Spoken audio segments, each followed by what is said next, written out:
What am I thinking, folks? This is torture. It's absolutely roasting. I left work or the house at just before 2. Usual sticky Edinburgh bypass traffic. Eventually got around the bypass. Clear run up to Stirling. And I'm in Glenlyon now. It's 5:30 and I'm making my way up some Corbetts at the end of the glen. Sorry folks. The plan is to get a high camp on one of those Corbetts. That's if I don't die of heat exhaustion. Okay, this could be a worry. That stream is on the map. It says dry as an Arab sandal. Oh, I have no water. Worst case scenario, I'll need to go down to the shore there and get some water, but that's not ideal.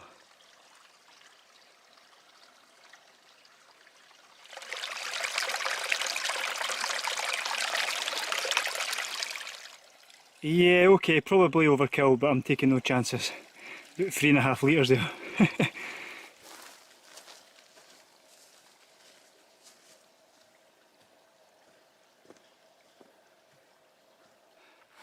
I'm quite happy to put this on the record that the Corbetts are more difficult than the Munros. Now hear me out, I know what you're saying, there's 282 Munros, there's 222 Corbetts. The Munros are typically higher obviously, because the Munros are anything over 3,000 feet, Corbetts anything below 3,000 down to 2,500 feet. So undoubtedly the Munros are always going to be more difficult in winter, but hear me out, hear me out. The Munros, there's lots of pairs, treblers, quadruplers. You can do 7 in Glen Shiel, you can do 9 in Glen Shee quite easily. The drop's minimal in a lot of the cases. But for a Corbett to qualify as a Corbett, as well as the height criteria, it also needs 500 feet round all sides to be a Corbett as well. So that gives a prominence in today's money of 152 metres around all the sides. There's no criteria like that in the Munros. So that's why you get more Munros in chains of ridges. So what you tend to find is the Corbetts, they're more isolated. They come in singletons and pairs. And there is some places where you can get maybe 5 near Bridge Orchy, which I've done. You've got Coonyag up in the northwest, it's got 3 on the ridge, but that's really rare. So it typically does take longer to do a round of Corbetts than it does a round of Munros. So there's obviously more travelling, more trips to get through your Corbetts. And lastly, a lot of the Corbetts, they're pathless. They're not popular enough. So it's grassy, boggy, heather, bog, did I say bog? Peat hags, steep terrain, where the Munros have all got pretty eroded paths and they're easy to follow. I'm not saying don't take a map obviously, but that's my insight into the whole Corbett versus Munro things.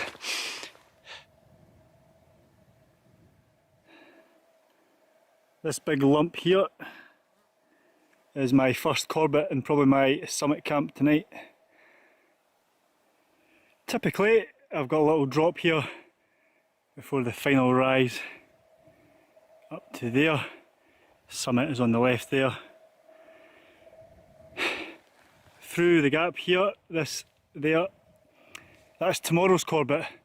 I was tempted to make a go of it tonight, but absolutely no chance, it's too far away.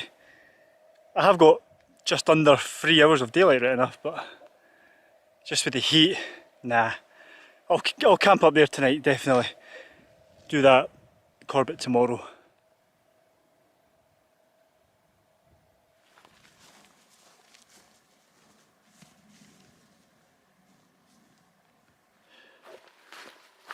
Rightio, I'm now up on the plateau.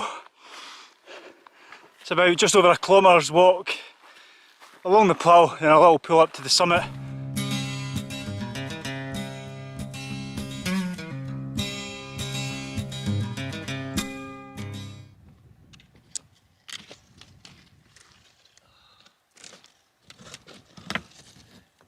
Rightio folks, this is Mialvu, 906 metres high, and it's my 139th Corbett.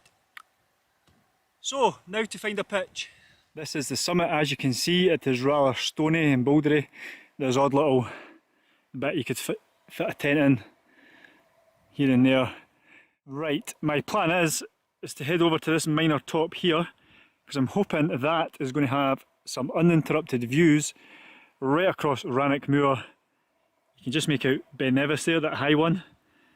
You've got Buccleuch Moor here, so you can see into Glencoe. I know it's hazy, but you'll get my drift. So yeah, let's head out over there and see what it's like.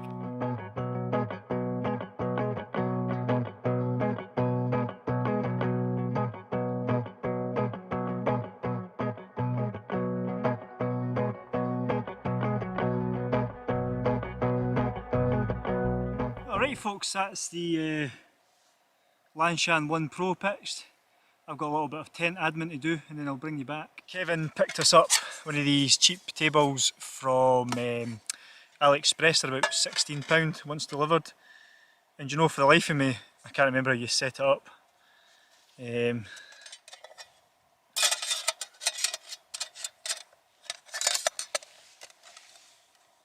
Hold on.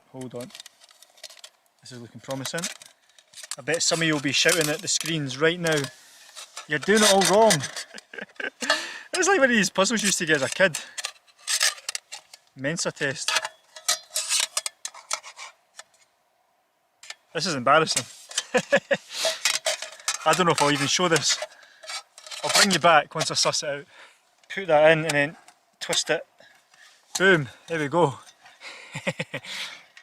One table done.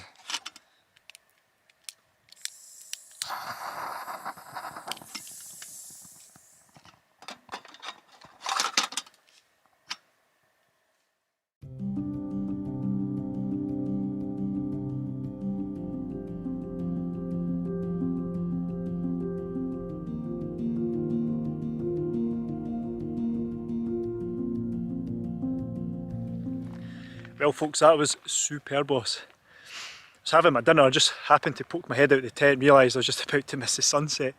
Straight out with the camera, I've just watched it. Just dip down, just west to Ben Nevis there.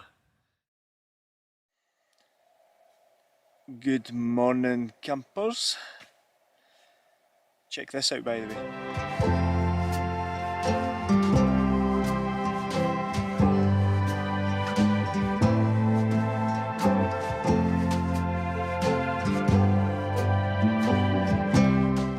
Alrighty, breakfast is served, cup of porridge and some coffee to go.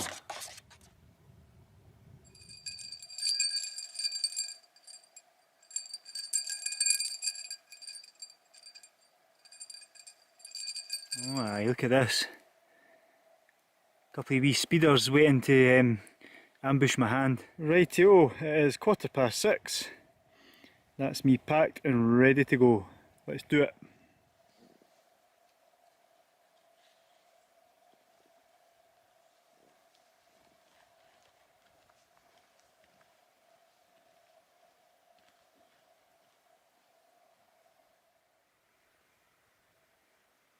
What a stunning morning this is turning out to be. I wonder how long it'll take this cloud inversion to burn off. Straight ahead of me there is Ben Volek and Stoke Croyne. Me and Kev were up that way last weekend to a wild camp.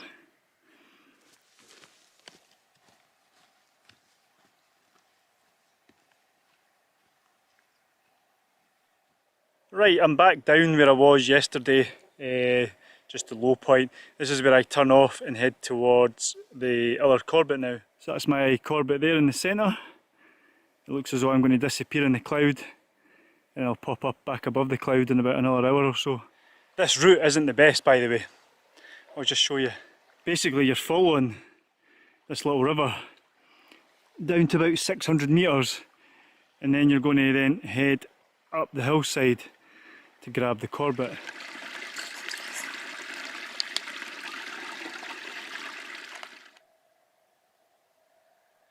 Well, I must confess, I got a little bit lost there in the myriad of peat hags and in the mist. I somehow managed to do a 180. I was heading in the opposite direction I should be going in. So I looked at ViewRanger, sorted out my route, but I didn't want to believe ViewRanger because I just felt I was going in the right direction. So I got the compass out and no, ViewRanger's correct. So yeah, back on track I think.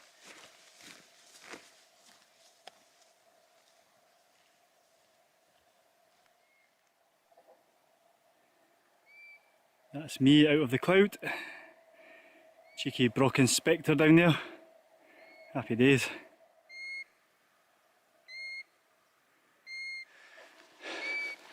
That squeaking noise isn't Sweep from the Sooty Show.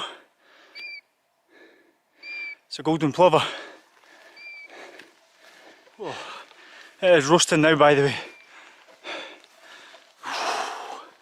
Just got over 100 metres to go to the summit.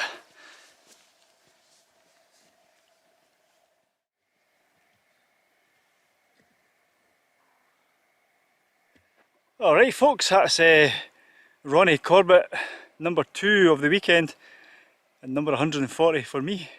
My back is like a fishmonger's window, so I'm going to dry off the t-shirt just now in the sun. I'm sorry, I'm going to strip down to the shorts and get rid of these tights because my legs are boiling. If I was to do this trip again, I would actually camp here instead of over there, because you'd get your tent pitched bang on the summit there, and I think the views are just marginally better.